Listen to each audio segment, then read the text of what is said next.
দর্শক বন্ধু, আপনারা প্রত্যেক মাসে পাবেন ১,৫০০ টাকা।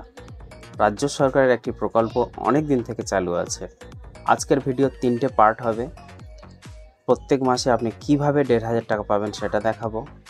যারা আবেদন করে রেখেছেন তারা যদি টাকা না পেয়ে থাকেন তাদের কি করতে হবে সেটা দেখাবো। আর যারা টাকা পাচ্ছেন তাদেরকে একটা ফর্ম ফিল আপ করতে হয় অ্যানেক্সার 3। সেই অ্যানেক্সার 3টা আজকে দেখাবো কিভাবে ফিল আপ করতে হয়। ডেট দেওয়া হয়েছে, আজকের থেকে শুরু ফর্ম ফিল আপটা। আপনাদের সেই পদ্ধতিটা দেখিয়ে দেব। তো চলুন আমরা অন স্ক্রিনে আমরা গুগলে চলে এসেছি। এখানে গিয়ে সার্চ করবেন EMPBANK, এমপ্লয়মেন্ট ব্যাংকের শর্ট ফর্ম, অথবা আপনি পুরো সার্চ করতে পারেন এমপ্লয়মেন্ট ব্যাংক। আমি সার্চ করে নিয়েছি, এবার এন্টার মারব। এই যে প্রথম ওয়েবসাইটটা এসেছে, এটাই অফিসিয়াল ওয়েবসাইট রাজ্য সরকারের। প্রথম ওয়েবসাইটের উপর ক্লিক করবেন। ক্লিক করতেই পেজটা খুলে গেছে। এমপ্লয়মেন্ট ব্যাংকের অফিসিয়াল পেজ এটা। এই যে দেখুন, সাবমিট অ্যানেক্সার 3।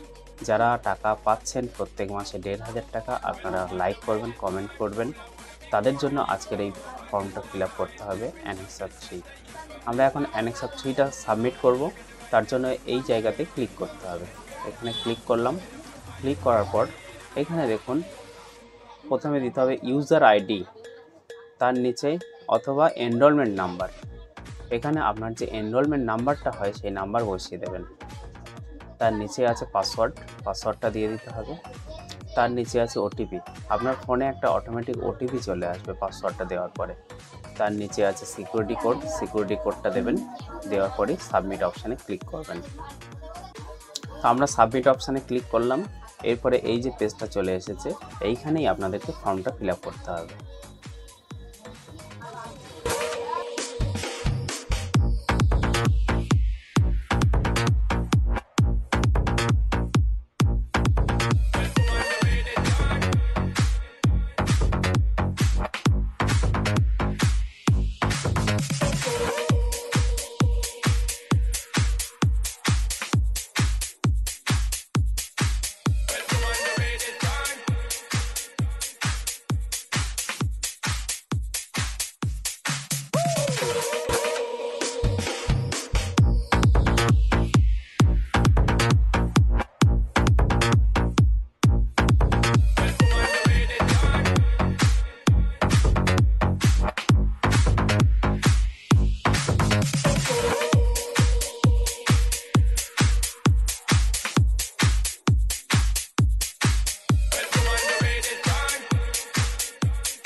অ্যানেক্সার 3 ফর্মটা ফিল আপ হয়ে গেছে।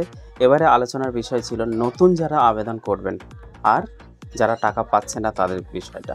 তো যারা নতুন আবেদন করতে চান মাধ্যমিকের নিচে, অর্থাৎ 8, যারা নতুন আবেদন করতে চান তারা কিভাবে আবেদন করবেন কমেন্ট করুন, তাহলে অন্য একটা ভিডিওতে সম্পূর্ণ প্রসেস দেখিয়ে দেবো। আপনারাও প্রত্যেক মাসে ১,৫০০ টাকা পেয়ে যাবেন। আর যারা আবেদন করে রেখেছেন অথচ টাকা পাচ্ছেন না, তাদেরকে বলবো এই যে অফিসিয়াল ওয়েবসাইট, এই সাবমিট অ্যানেক্সার 3 একটু উপরে দেখুন ভিউ লিস্ট। এই লিস্টে ক্লিক করে দেখবেন আপনার নাম আছে কিনা, অথবা আপনি আপনার নিকটবর্তী এমপ্লয়মেন্ট অফিসে যোগাযোগ করবেন, এক্সচেঞ্জ অফিসে।